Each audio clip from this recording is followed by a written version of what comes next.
Chapter 2: Sun Wukong, Ascendancy to Great Sage. Enraged, Sun Wukong vowed to defeat the demon and reclaim their home. He confronted the demon, a towering figure in dark armor, and a fierce battle ensued. Sun Wukong, using his immortal body and the art of transformation, created an army of little monkeys to overwhelm the demon.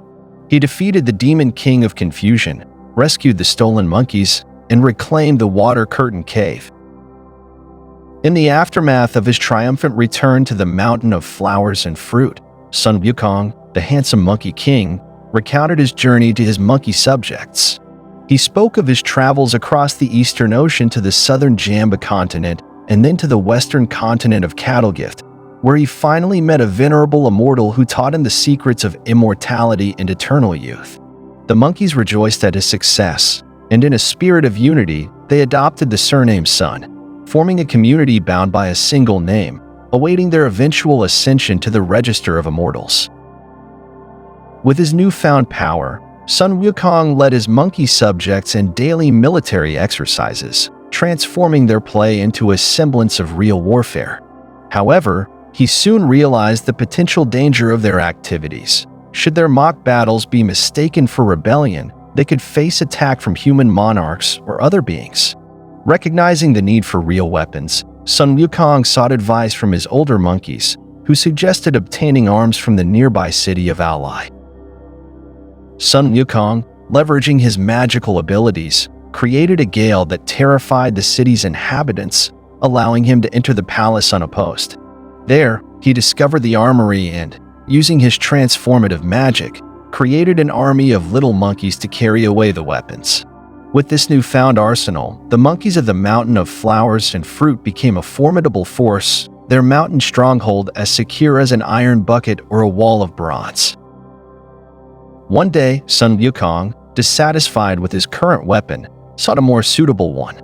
The four veteran monkeys suggested he venture underwater to the Dragon King's palace in the Eastern Sea, where he could request a weapon befitting an immortal.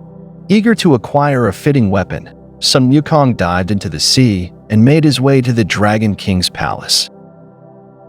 Upon his arrival, the Dragon King, Ao Guang, greeted Sun Wukong with respect and offered him various weapons, but none met Sun Wukong's approval. It was only when the Dragon King's wife suggested giving Sun Wukong the miraculous iron pillar that anchored the Milky Way that Sun Wukong found what he was looking for.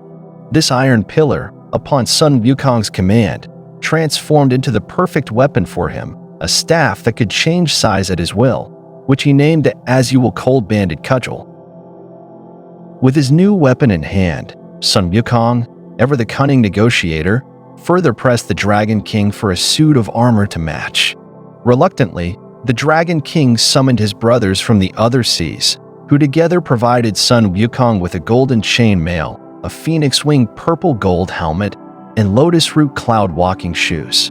Thus equipped, Sun Wukong returned to his mountain, where he continued to train his monkey army and strengthen their defenses. Sun Wukong's influence grew, and he formed alliances with other powerful beings, including 6 sworn brothers, with whom he shared tales of politics and war, indulged in feasts, and enjoyed the camaraderie of their brotherhood. His fame spread far and wide, and he lived a life of freedom and adventure, wandering the 4 seas and the 1,000 mountains, practicing martial arts, and making a distinguished circle of friends. However, his actions did not go unnoticed. The Dragon King of the Eastern Sea, humiliated by Sun Wukong's demands, presented a memorial to the Jade Emperor, detailing the Monkey King's transgressions. The Jade Emperor, upon hearing of Sun Wukong's defiance and his disruption of the natural order, particularly his erasure of names from the register of life and death, decided to send an envoy to invite Sun Wukong to heaven, hoping to control him by offering him a position among the immortals. The Great White Planet was entrusted with this mission and descended to the Mountain of Flowers and Fruit to deliver the divine edict. Sun Wukong, intrigued by the prospect of visiting heaven, accepted the invitation and prepared to ascend to the celestial realm. He instructed his 4 stalwart generals to continue his work in his absence, promising to bring them to heaven once he had established himself there. In the aftermath of his celestial appointment, Sun Wukong, the handsome Monkey King, was escorted to the heavenly realm by the Great White Planet. Their journey on the propitious clouds was swift, with Sun Wukong's somersault cloud outpacing the planet's own. Upon reaching the southern gate of heaven, Sun Wukong was initially barred entry by the heavenly guardian Verutica and his soldiers, but the Great White Planet's declaration of the Jade Emperor's summons smoothed the way. Once inside the celestial realm, Sun Wukong was awestruck by the splendor of heaven. He marveled at the golden light, the dragons coiled around pillars, and the phoenixes strutting on bridges. The heavenly palaces and halls were a sight to behold, with their golden animals and jade unicorns. The Hall of Miraculous Mist, where the Jade Emperor held court, was a particularly breathtaking sight, with its majestically purple, bright, and perfectly round golden gourd-shaped finial. Sun Wukong was brought before the Jade Emperor, who, after a report from the Great White Planet, inquired about the demon immortal. Sun Wukong, unfamiliar with court etiquette, boldly identified himself, causing consternation among the officials. The Jade Emperor, however, forgave his lack of decorum due to his newly acquired human form and instructed his officials to find a suitable position for Sun Wukong. The Star Lord Wu Qiu reported that the only available position was a superintendent in the imperial stables.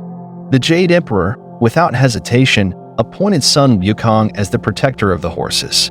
Despite the lack of a formal welcome or understanding of the position's lowly status, Sun Wukong accepted the role and was escorted to the imperial stables by the Wood Planet. In his new role, Sun Wukong was responsible for 1,000 heavenly horses, each with its own unique name and pedigree. He diligently cared for the horses, ensuring they were well fed, and the horses thrived under his watch, and Sun Wukong took pride in his work, waking them up to eat when they slept and leading those still on their feet to the trough. However, during a feast held by his colleagues, Sun Wukong learned the truth about his position. The protector of the horses was an unclassified, lowly office with no official grading. Outraged by this revelation and feeling humiliated, Sun Wukong abandoned his post in a fit of rage, declaring his intention to return to the mountain of flowers and fruit. Back on his mountain, Sun Wukong was greeted by his monkey subjects and the kings of the monsters. They celebrated his return with a feast, during which Sun Wukong shared his grievances about his treatment in heaven. His subjects and the two single-horned devil kings, who had come to pay their respects, were incensed on his behalf. It was then that the devil kings suggested a new title for Sun Wukong, the Great Sage Equaling Heaven. Elated by this suggestion, Sun Wukong ordered a banner with his new title to be displayed prominently. He declared that from then on, he would be known as the Great Sage Equaling Heaven, and instructed his subjects and the other monster kings to address him by this title. Meanwhile, in heaven, the Jade Emperor learned of Sun Wukong's abrupt departure and his proclamation of the new title. The heavenly court was thrown into an uproar, with officials clamoring for Sun Wukong's punishment. The Jade Emperor, however, decided to send the Great White Planet once more to invite Sun Wukong back to heaven, this time offering him the honorary title of Great Sage Equaling Heaven.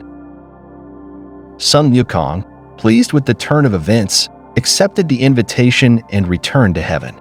The Jade Emperor formally bestowed upon him the title and ordered the construction of a residence for the Great Sage Equaling Heaven. Sun Wukong was to have his own offices and staff, with no real responsibilities or duties attached to his new title. He was to enjoy the freedom to roam the heavens at will, making friends among the celestial beings and reveling in his newfound status. If you want to know what happened afterwards, listen to the explanation in the next installment.